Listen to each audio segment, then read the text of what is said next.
Yo, what's up everyone? My name's Chris, aka Melodic, aka the Casual Flipper. And in today's video, I just want to talk to you about my Amazon business and how you can build something very similar.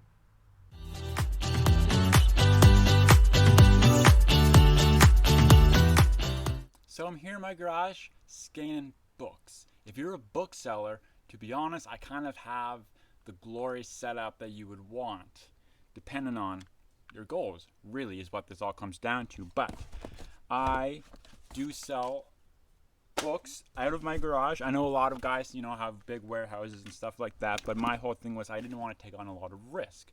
Risk reward is something that you really need to consider when you're selling on Amazon and really any business venture. And the thing that I found is I'm going to be paying a mortgage regardless, and if I can find a home that I could actually sell out of, it's kind of a win-win, because if this Amazon thing, God forbid, blows up for whatever reason, I'm left with a mortgage that I would be paying regardless. So it's kind of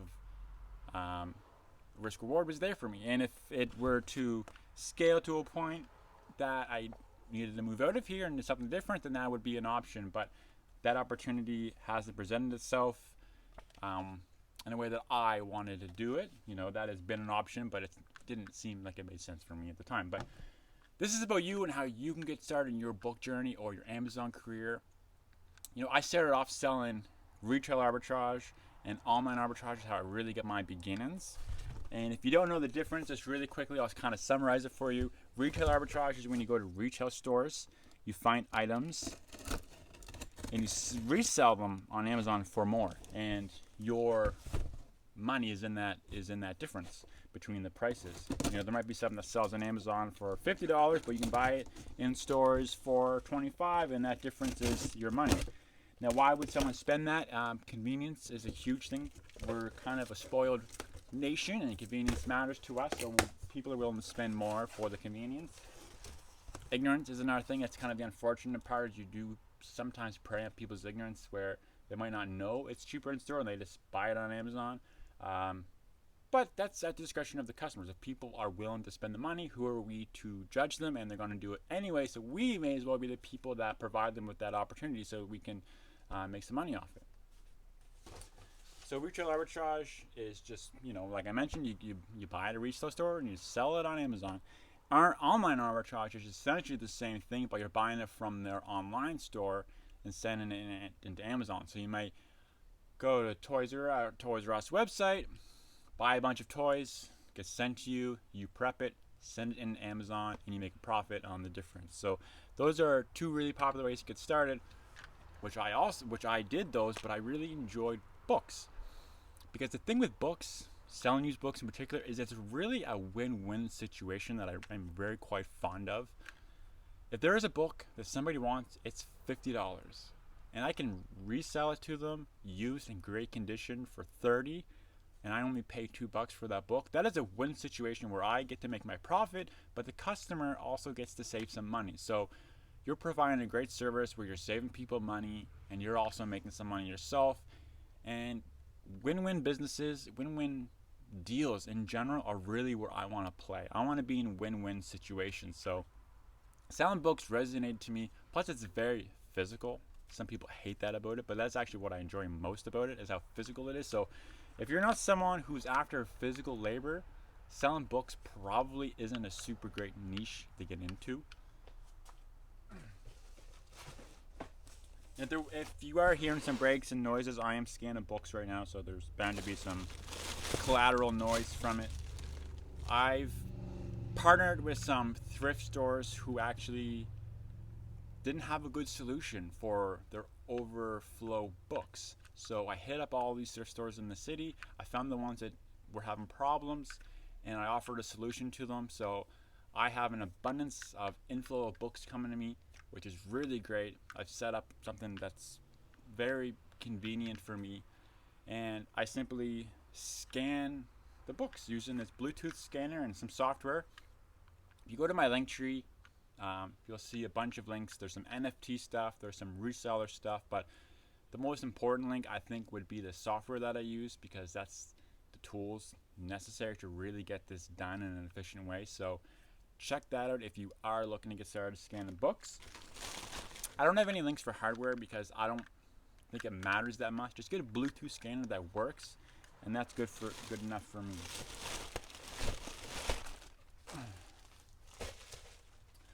But anyway, so if you want to get started, first you're going to have to obviously set up your Amazon seller account. I don't know all the details of it these days. I set mine up a few years ago, and it was a pretty straightforward process. They want your ID.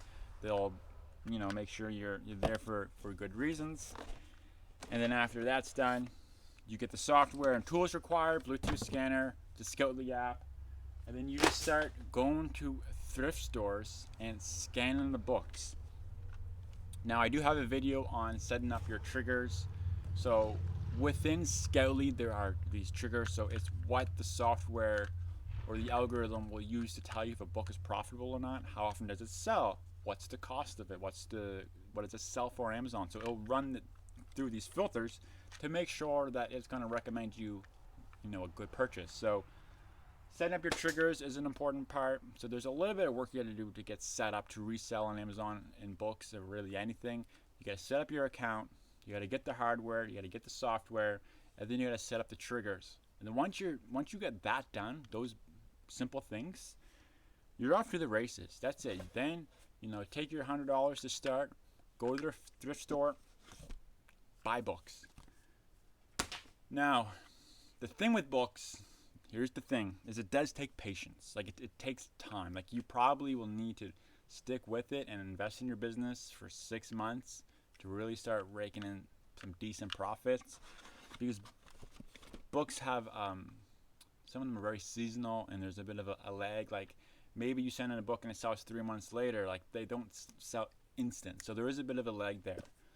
But one thing you can do to help manage that is set your triggers up in a way that you're only sending in the best or the fastest selling stuff. So if you set your app up in a way that says, hey, I only want very quick moving inventory, which means very high or good sales rank for like 1 to like 200,000. If you're only buying that stuff with proven sales history, it probably will really reduce your time to be profitable. But one of the good things about taking some other inventory, which means stuff that doesn't sell as fast, is you can find some listings or books that will sell for a lot of profit. They don't sell as often. Maybe it's a book that's $70, $80, sells 3 times a year. You have to hold on to that book for some time. It's not going to sell super quick. So those are just a few little tips, pieces of advice about getting started on Amazon. I definitely recommend trying all the different methods. Online arbitrage, retail arbitrage, get in the books. See what resonates with you. I am aware with retail and online arbitrage, there are certain cost of entries where it's not reasonable for everyone to just go try the stuff, but it is kind of the best way, so you can see which process you enjoy the best. Because if you don't enjoy the process, this whole thing breaks. It's hard. Everything is just such a struggle, and you'll probably give up really easily. So finding the process that resonates best with you is super important. For me, obviously, it was books. I've set up partnerships with thrift stores. I get, a good supply of books. I've set up relationships with recyclers to get rid of my duds. And, having people and partners is super important, which you can actually build up over time. None of this happened overnight. It's been years in the making. You definitely need patience, and you definitely need to enjoy the process. Those are kind of the 2 main things that I would say in this video. If you have specific questions you want to ask me, definitely throw them in the comments. The analytics on my podcast and YouTube are clearly telling me that there is a need for content like this within Canada especially, but also the US. So definitely throw some questions in the comments. I can make a video just kind of answering them, and I do my best to answer the comments anyway, just in the description. But I'm here twice a week, 3 times a week. I can just make a ton of content talking to you, answering questions, and really getting back into the whole YouTube and podcast game. I hope you enjoy this. This is the first piece of content I made to kind of get back at it. So I hope you enjoyed. Be well and stay real.